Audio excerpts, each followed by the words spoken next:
This paper is going to be a discussion on the prelims paper. Prelims paper, the one that we have only gone through the MCQ, but not the booklet B. Yeah? So this booklet is actually the PPS 2.1 prelims paper, the one where we stopped at the short answer questions. So we're going to go into the short answer question 16. Alright, now the first one, 0.017 as a percentage. Two ways in which you can do. So you can either multiply this by 100, because to find percentages we always multiply by 100, right? And the decimal point shifts to here, one way. Or you can express the decimal as a fraction first, and that's going to give you 1,000. Now for you to change it back, you will need to change the denominator to 100, right? Percentage is always out of 100. So that's going to give you 1.7% as well. So the answer is 1.7%. Okay, so check and mark against your papers.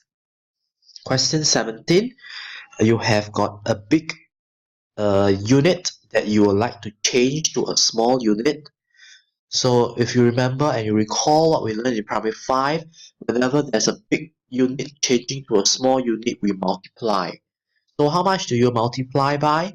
You multiply by 1,000, because between kilometers and meters, 1 kilometers is 1,000. So when you multiply, you're going to shift it 3 times, 1, 2, and 3. So your new decimal point is here. You get 1049 as the meter, the smaller unit. Okay, question 18. Wow, interesting. The challenge, what do you think the challenge is? The challenge is you have a fraction and you have a decimal. They obviously do not agree with each other. So you can either change one of it to look the same like the other. For me, I would prefer to change this into something that is easier to change. So multiply by 25, and I will get 25 over 100. Now 25 over 100 is the same as 0.25. So my goal is to add up both decimals in order to get an answer. So I have to put a 0 as a filler here, right? 1, 13, 6. So your answer is going to be 0.631. Question 19. Now, question 19, you will need to name two lines that are perpendicular. So we recap on what is the meaning of perpendicular. It means that it is a right angle at 90 degrees. So which two lines will look like they are perpendiculars? And it's going to be, you can do a guess and check. You can check and see whether is it between line 1 and line 2, line 2 and line 3. So we're going to go in order. Let's try with line 1 and check it against maybe line 2. Alright, now to use a tool will be useful for you if you would like to check it against perpendicular. So something that has a square corner will help. In this case, line 1 and line 2 will actually happens to be perpendicular based on the square corners. Alright, if you check with your square, if you check with a ruler, anything that has a square corner. Alright, so remind yourself, always look for a tool that can help you to check for a square corner. Alright. Okay, now question 20. Find the value of this times 70. So you obviously don't multiply just like that, right? We have to split this multiplier into 7 and 10. So depending on what you like to do, if you would like to multiply by 7 first, or you would like to multiply by 10 first. So for me, I would like to multiply by 7 first. Okay, I work with smaller numbers, and it's going to have me getting 24.99. 24.99, I will have to multiply by 10, which is going to shift the decimal place once to the right. And this gives me the answer 249.9 249.90. Okay. Alright. What is the length of the clip? So I will need to know what is this and take the difference between the two. Alright, so we need to check what is the intervals. And here, see whether you have got the interval 1.6 and this is 4.4. So if you take the difference between the two, 4.4 and 1.6, alright, a caution please, when you check, make sure the two numbers are really correct. If you retrieve two wrong numbers, you will also end up with a wrong difference. It's going to give you 2.8 centimeters. Okay, 2.8 centimeters. Alright, now if it happens that, for example, a question requires you to perhaps find out in fraction. Okay, now let's just do a little bit of revision. Let's take, for example, I want this arrow and I want to find out what is the length of this arrow in fraction. Okay, we are doing a little bit of revision here. So if you can recall what we did in class, we will have these number lines looking like boxes, right? And these boxes are actually occupying 3 out of the 5 boxes over there. So in fraction, this is actually 6 whole. Alright, sorry, my arrow should be all the way from start to the end. 6 whole, 3 boxes out of 5. 6 whole, 3 fifth. Alright, that is if my arrow stops here and I want my answer in fraction. So remember, number lines really looks like a fraction sense. Okay. Question number 22. A 1/5 divided by 2/3 will be 1/5 multiplied by, you flip over the dividend divisor, you're gonna get 3/10. And that 3/10 is the simplest form answer. Okay, now I'm going to leave this for you to do on your own. So if you recall what we did in class, I mentioned that you will want to label. For example, take this as the base. You can label it with an asterisk. And so if this is the base, this is going to be on the left. This is going to be on the right. This is going to be on the back. Okay, and this is going to be on the top.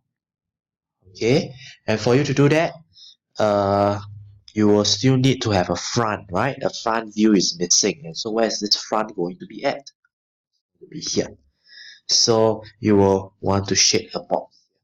Okay, now of course this is if you decide to take that as a base. Alright, if you take a different base, you can also have an answer in this box. So if you have an answer in this box, that's also correct. If you also have a box shaded here instead, that's correct as well.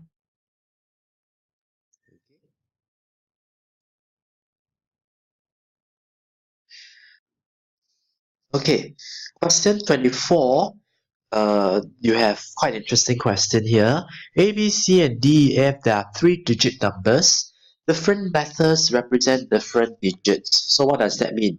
Alright, if you put it in English, it just means that you can only use it once. Right? So you can't repeat the numbers, and you want to have the largest difference. Now, for something to have a largest difference, you would like to have a largest number minus a smallest number possible, right? So what comes to your mind when you want to have a largest number? You will want to start off with 9, right? Followed by 8, and then maybe perhaps 7. Okay, and now you want to have the smallest number. Now the smallest number or digit you can think of is usually a 0. But because you can't start off any numbers with a 0, I have to start it off with 1. Then only can I use the word 0. Okay, what is the next smallest digit I could use? It's going to be 2. So if I take the difference, this should give me the biggest difference ever. 188. So that's for question 20. 5. Now here you're supposed to find what is the area of ACD. So ACD is going to be here.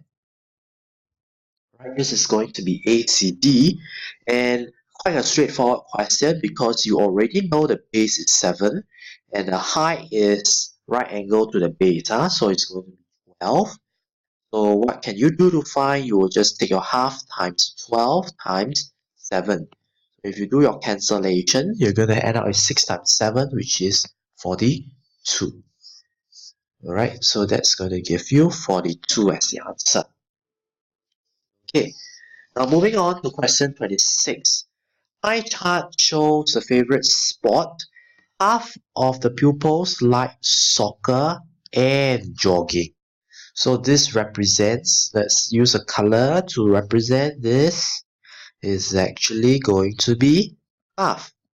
An equal number of people likes jogging and basketball. So now it feels like this is opposite angles are the same because they are saying jogging is equal to basketball. Okay. So next, the ratio of pupils who likes tennis will be 1:2. So let me put the ratio at the side. Tennis to basketball is going to be 1:2. So this ratio tells you something, right? When you compare against tennis and basketball is double tennis. So if tennis is 90, what can you say about the number for basketball? Basketball is going to be double, right? It is going to be 180. 90 times 2, that gives you 180. Okay, so now if this is 180, this is also going to be 180. Right, because they mentioned that 180 basketball, same number for jogging as well. So there's 180, there's 180 over there already. Okay, and the question is how many pupils likes basketball? That would solve your question part A, 180. Now, for part B, what is the total number of pupils in the school? Okay, so now that we know that swimming is 25%, alright, that represents a quarter of the pie graph. So, meaning to say the other quarters here will be comprises of 180 and 90. So that would mean that 1/4 of the pie graph is actually 180 and 90, which is going to give you 270. And to find a total, which is a full pie graph, that's going to be 4/4, the whole entire thing.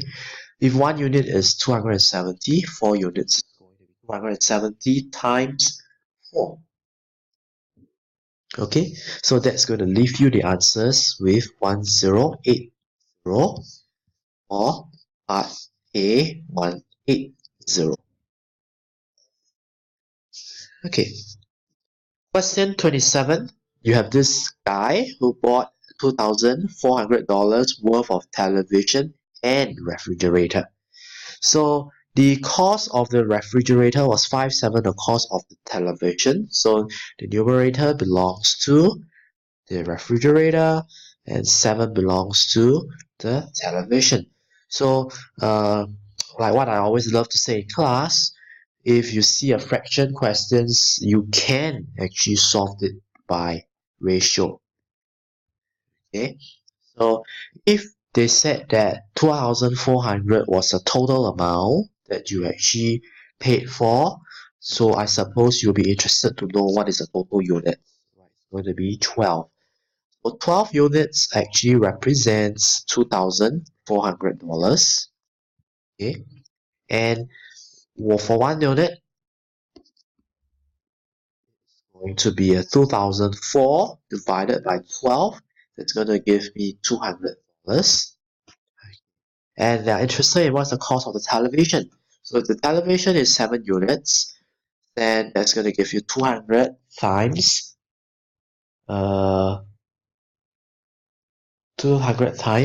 7, which is going to give you 1400. So that's also your answer. for this question. Alright. Okay. We've come to the interesting questions that most of you are asking about. Question 28. 7 equilateral triangles. Now, what do we know about equilateral triangles? They are all angles of 60. What else do you also know about equilateral triangles? They all have 3 equal sides. Okay, so if you have to label your equilateral triangle, that's how it's going to look like. So XY is a straight line measuring 12 centimeters. So I'm going to color code it, and I'm going to say that this red one is actually 12. What is the parameter of the figure? Okay, so parameter of the figure would mean what? Let's trace. We are interested in the parameter. It's going to be here, this way, right? Okay, so that's the parameter of the entire figure that we're going to have.